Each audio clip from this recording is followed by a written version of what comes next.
2 सितंबर से बीजेपी की सदस्यता अभियान की शुरुआत होने जा रही है और प्रधानमंत्री नरेंद्र मोदी को जेपी नड्डा जो है पहला सदस्य बनाएंगे। बीजेपी के राष्ट्रीय महासचिव विनोद तावड़े ने इसका ऐलान किया है। बता दें कि बीजेपी के राष्ट्रीय महासचिव विनोद तावड़े ने पार्टी के संविधान का हवाला दिया और कहा कि जब इसके लिए कोई नया अभियान चलाया जाएगा तो मौजूदा सदस्यों को अपनी सदस्यता नवीनीकृत करने की आवश्यकता होगी। तावड़े ने कहा कि संविधान कहता है कि हर 5 से 6 साल में सदस्यता अभियान चलाना होगा। बीजेपी ने इस महीने चुनाव होने वाले हैं। बता दें कि जम्मू कश्मीर, हरियाणा, महाराष्ट्र और झारखंड को छोड़कर पूरे देश में कम से कम 100 मिलियन नए सदस्य बनाने का लक्ष्य रखा है।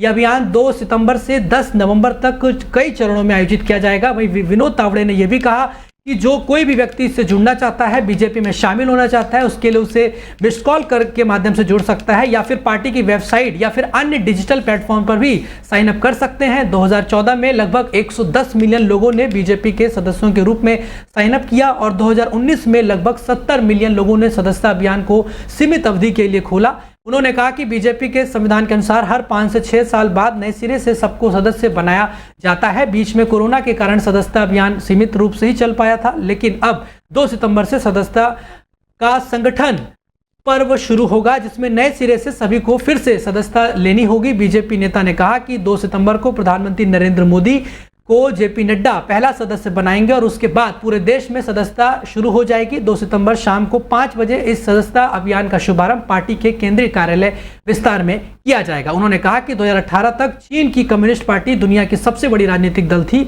उसके बाद 2014 में जब बीजेपी के 11 करोड़ सदस्य बने, उसके बाद बीजेपी दुनिया की सबसे बड़ी राजनीतिक पार्टी बन गई, जिसमें नए सिरे से सभी मौजूदा जो सदस्य उनको भी फिर से सदस्य होना होगा। तो 2 सितंबर को माननीय प्रधानमंत्री नरेंद्र मोदी जी को आदरणीय अध्यक्ष जी पहला सदस्य बनाएंगे और उसके बाद पूरे देश में सदस्यता शुरू होगी। 2 सितंबर को शाम को 5 बजे ये सदस्यता का शुभारंभ पार्टी के विस्तार कार्यालय में किया जाएगा। भाई कोलकाता में नबन्ना अभियान विरोध मार्च जो है अराजक हो गया है क्योंकि प्रदर्शनकारियों ने बैरिकेड तोड़ दिए हैं और पुलिस पर पथराव भी किया है। बता दें कि पश्चिम बंगाल की मुख्यमंत्री ममता बनर्जी के इस्तीफे और आरजी कर अस्पताल में एक डॉक्टर के बलात्कार और हत्या के लिए जिम्मेदार लोगों के खिलाफ कार्रवाई की मांग को लेकर आज छात्रों ने नबन्ना अभियान रैली में सैकड़ों छात्रों ने भाग लिया। कोलकाता के विभिन्न हिस्सों में बड़ी संख्या में युवाओं के हाथों में तिरंगे और बलात्कार मामले में कार्रवाई की मांग वाले बैनर लिए सचिवालय की ओर मार्च करते देखा गया। कोलकाता के दृश्यों से पता चला कि कई छात्रों ने उन्हें रोकने के लिए पुलिस द्वारा लगाए गए बैरिकेड्स को तोड़ने की कोशिश भी की। बता दें कि छात्रों ने हावड़ा ब्रिज पर बनी लोहे की दीवार भी तोड़ दी है। प्रदर्शनकारियों को तितर बितर करने के लिए पुलिस ने लाठीचार्ज किया। साथ ही साथ पुलिस ने आंसू गैस के गोले भी छोड़े। सत्तारूढ़ तृणमूल कांग्रेस और पश्चिम बंगाल पुलिस ने रैली के दौरान संभावित व्यवधान की आशंका व्यक्त की है, लेकिन छात्र संगठन ने कहा कि उसकी रैली शांतिपूर्ण रहेगी। पश्चिम बंगाल पुलिस ने रैली को लेकर सुरक्षा के व्यापक इंतजाम किए हैं। आज सुबह 8 बजे से ही कोलकाता पुलिस के 6000 से भी अधिक पुलिसकर्मी तैनात कर दिए गए थे। राज्य सचिवालय के पास 20 से अधिक बिंदुओं पर लोहे और एल्युमिनियम के बैरिकेड लगाए गए हैं। पुलिस ने प्रदर्शनकारियों के लिए संरचनाओं पर चढ़ने और पार करने के लिए फिसलन पैदा करने के लिए बैरिकेड्स पर तेल भी लगाया है। कुल मिलाकर जो ये छात्र हैं मांग कर रहे हैं कि ममता बनर्जी जो है इस्तीफा दें और उस बच्ची को, डॉक्टर को न्याय मिलना चाहिए। वहीं दिल्ली के मुख्यमंत्री अरविंद केजरीवाल को बड़ा झटका लगा है। बता दें कि दिल्ली की एक अदालत ने कथित उत्पाद शुल्क नीति घोटाले के संबंध में सीबीआई द्वारा दर्ज मनी लॉन्ड्रिंग मामले में मंगलवार को मुख्यमंत्री अरविंद केजरीवाल की न्यायिक हिरासत 3 सितंबर तक बढ़ा दी है। आम आदमी पार्टी के प्रमुखों को पहले ही न्यायिक हिरासत, आपको बता दें, उनकी अवधि जो है समाप्त हो गई थी और वीडियो कॉन्फ्रेंसिंग के माध्यम से आज वो अदालत में पेश हुए थे। इसके बाद राउज एवेन्यू कोर्ट ने केजरीवाल की हिरासत को बढ़ा दिया।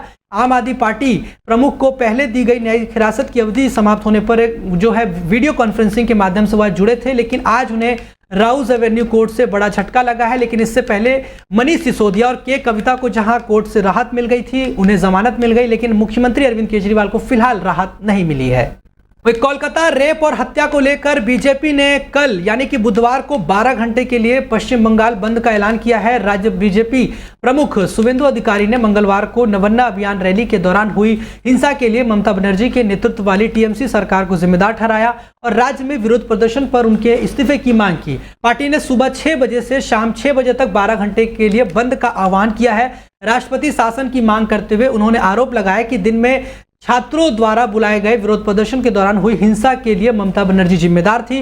पश्चिम बंगाल की मुख्यमंत्री ममता बनर्जी पर कोलकाता में एक प्रशिक्षु डॉक्टर के बलात्कार और हत्या में शामिल लोगों को बचाने का आरोप लगाते हुए बीजेपी ने मंगलवार को उन्हें तानाशाह कहा और मामले की निष्पक्ष जांच सुनिश्चित करने के लिए उनके इस्तीफे की मांग की है। बीजेपी ने यह भी मांग की है कि सीबीआई बनर्जी और पुलिस आयुक्त विनीत गोयल का पॉलीग्राफ टेस्ट कराए, जिन पर पार्टी ने आरोप लगाया था कि शुरू में उन्होंने कहा था कि पीड़िता की मौत आत्महत्या से हुई है। वही हरियाणा विधानसभा चुनाव से पहले आपको बता दें बड़ी खबर है, जहां जेजेपी और चंद्रशेखर आजाद की आजाद समाज पार्टी काशीराम ने हरियाणा विधानसभा चुनाव के लिए गठबंधन कर लिया है।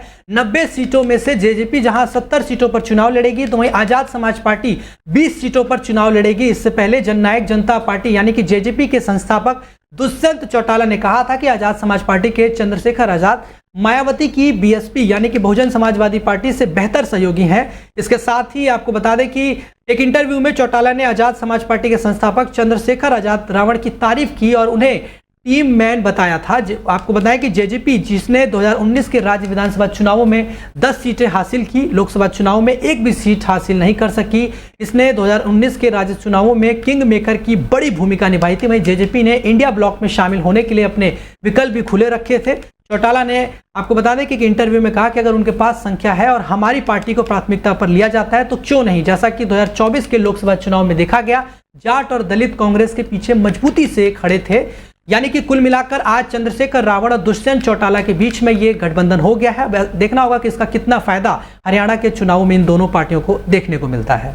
वहीं मायावती मंगलवार को एक बार फिर से बहुजन समाजवादी पार्टी की राष्ट्रीय अध्यक्ष चुन ली गई हैं। यह घटनाक्रम आपको बता दें उत्तर प्रदेश की पूर्व मुख्यमंत्री के इस दावे के एक दिन बाद आया है कि वह सक्रिय राजनीति से संन्यास नहीं लेने जा रही हैं। उन्होंने कहा था कि मैं सक्रिय राजनीति से संन्यास नहीं ले रही हूं और जातिवादी मीडिया मेरे खिलाफ ऐसी फर्जी खबरें फैला रहा है। 68 वर्षीय बसपा अध्यक्ष उत्तर प्रदेश के 4 बार मुख्यमंत्री रह चुकी हैं। वहीं बीएसपी ने अपने बयान में कहा कि उत्तर प्रदेश की पूर्व मुख्यमंत्री मायावती को बीएसपी यानी कि बहुजन समाजवादी पार्टी की कार्यकारिणी की मंगलवार को हुई लखनऊ में बैठक में उन्हें एक बार फिर से सर्वसम्मति से बीजेपी का राष्ट्रीय अध्यक्ष चुना गया है। बीएसपी की राष्ट्रीय कार्यकारिणी की 27 अगस्त को लखनऊ स्थित पार्टी कार्यालय में होने वाली बैठक को लेकर मीडिया में यह अटकलें लगाई जा रही थी कि मायावती अपने भतीजे आकाश आनंद का कद बढ़ा सकती हैं। इसके अलावा उनके संन्यास लेने की भी अटकलें थी, लेकिन मायावती ने यह भी कहा कि पहले भी मुझे राष्ट्रपति बनाए जाने की अफवाह उड़ाई गई, जबकि काशीराम जी ने ऐसी ही पेशकश को यह कहकर ठुकरा दिया था कि राष्ट्रपति बनने का मतलब है सक्रिय राजनीति से संन्यास लेना, जो पार्टी हित में उन्हें गवारा नहीं था। वहीं बीजेपी ने मंगलवार को जम्मू कश्मीर में आगामी विधानसभा चुनाव के लिए 19 उम्मीदवारों की अपनी तीसरी लिस्ट जारी कर दी है। सूची में दूसरे चरण के चुनाव के लिए 10 और तीसरे चरण के लिए 19 उम्मीदवार शामिल है। जम्मू कश्मीर में विधानसभा चुनाव के पहले चरण के तहत 18 सितंबर को मतदान होगा, जबकि दूसरे चरण के तहत 25 सितंबर और तीसरा चरण के तहत 1 अक्टूबर को वोट डाले जाएंगे। मतों की गिनती 4 अक्टूबर को होगी। और आपको बता दें कि इसके साथ ही न केवल बीजेपी बल्कि कांग्रेस ने भी 9 उम्मीदवारों की अपनी पहली सूची जारी कर दी है। और देखना यह रहेगा कि जो बीजेपी ने अपनी ये उम्मीदवारी जारी की है, 29 उम्मीदवारों की लिस्ट जारी की है, ये तीसरी लिस्ट बीजेपी ने जारी कर दी है। देखना होगा कि विधानसभा चुनावों में बीजेपी और कांग्रेस कौन सी पार्टी कितना बेहतर प्रदर्शन कर पाती है।